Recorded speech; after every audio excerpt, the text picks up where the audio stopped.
10th standard Maths Chapter 2 Numbers and Sequence, Exercise 2.3 sum solve பண்ணலாம். Prove that 2 to the power of n plus 6 into 9 to the power of n is always divisible by 7 for any positive integer n. So questionல இப்படி ஒரு number இந்த ஃபார்மேட்டில் ஒரு number இருந்துச்சுன்னா அது எப்பவுமே என்ன ஆகும்னா டிவைசபிள் ஆகும், 7ஆல் டிவைசபிள் ஆகும். விச் மீன்ஸ் 7ஆல் அந்த நம்பரை நம்ம டிவைட் பண்ணும்போது நமக்கு ரிமைண்டர் வந்து 0 தான் கிடைக்கும். ஓகேவா? அதில் பார்க்கும்போது இங்கே n கொடுத்துருக்காங்களா, ஸோ இதில் என்னுக்கு பதில் நான் என்ன பாசிட்டிவ் இன்டீஜர் அதாவது ப்ளஸில் இருக்கணும். ஓகேவா? ஸோ ஏதாவது ஒரு ப்ளஸில் ஒரு நம்பரை நான் அப்ளை பண்ணேன் அப்படின்னா இதை சால்வ் பண்ணி ஒரு ஆன்சர் வரும் இல்லையா?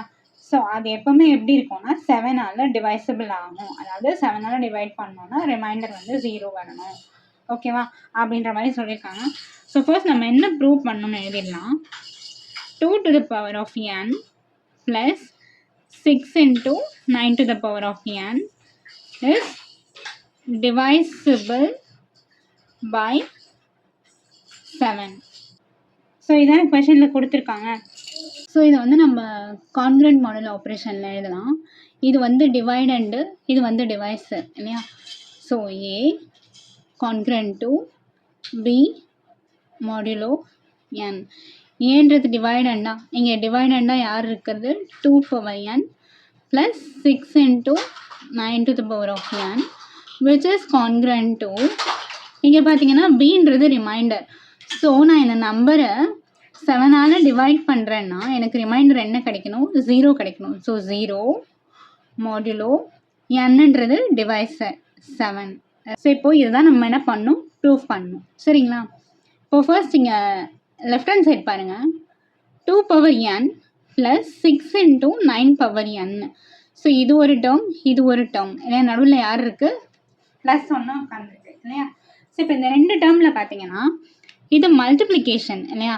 ஸோ ஃபர்ஸ்ட் என்ன பண்ணலாம், 2 power n plus 6 9s 54 54 to the power of n which is congruent to 0 modulo 7.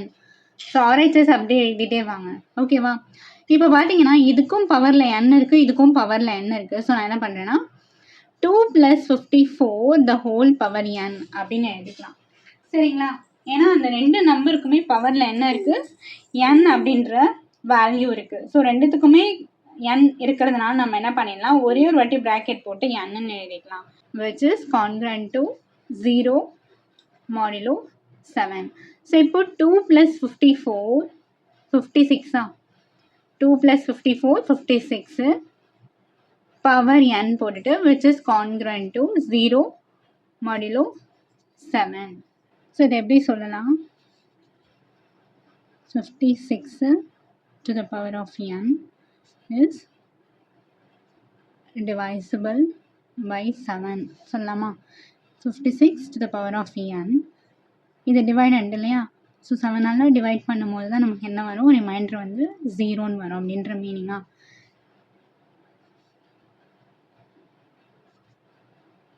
For any positive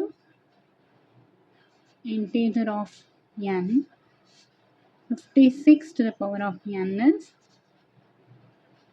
divisible by 7. So கொஷனில் என்ன கொடுத்துருந்தாங்க, 2 to the power of n plus 6 into 9 to the power of n. இதுக்கு இதில் என்னன்ற இடத்துல நீங்கள் என்ன positive integer apply பண்ணாலும் வரக்கூடிய ஆன்சர் வந்து 7ஆல் டிவைசபிள் ஆகணும் அப்படின்னா ரிமைண்டர் வந்து 0 வரணும்னு சொல்லியிருந்தாங்களா? ஸோ நான் இப்போ அதை சால்வ் பண்ணும்போது நமக்கு 56 to the power of n கிடச்சிது. இதில் என்னுக்கு பதில் எந்த பாசிட்டிவ் இன்டீஜர், அதாவது பாசிட்டிவ் இன்டீஜர் தான் போடணும். சரிங்களா? ஸோ இப்போ என்னுக்கு பதில் நான் ஃபஸ்ட்டு 1 கொடுக்குறேன்னு வச்சுக்கோங்க. ஸோ 56ன்றது 7 டேபிளில் டிவைட் ஆகும். ஓகே, ஸோ எத்தனை டைமு, 8 டைமா? அப்போ ரிமைண்டர் வந்து 0. சரிங்களா? Next 56 to the power of 2 போட்டு பாருங்க. ஓகே, அப்போ 56 into 56ன்னு இருக்குமா? ஸோ மல்டிப்ளை பண்ணி ஒரு ஆன்சர் வரும்ல. ஸோ அதுவும் என்ன ஆகும், 7 டேபிளில் டிவைட் ஆகும்போது ரிமைண்டர் எதுவும் இருக்காது, அதாவது 0 தான் இருக்கும். சரிங்களா? அதுதான் இதுக்கான மீனிங். என்னுக்கு பதிலாக என்ன பாசிட்டிவ் இன்டிஜர் 1 2 3 4 5 அப்படியே அப்ளை பண்ணி போயிட்டே இருந்தாலும் அது எல்லாமே என்ன ஆகும், 7ஆல் டிவைசிபிள் ஆகும். டிவைட் ஆகும்போது ரிமைண்டர் நமக்கு 0ன்னு கிடைக்கும். சரிங்களா? ஸோ இதான் கொஷினை நம்மளை ப்ரூவ் பண்ண சொல்லியிருந்தாங்க.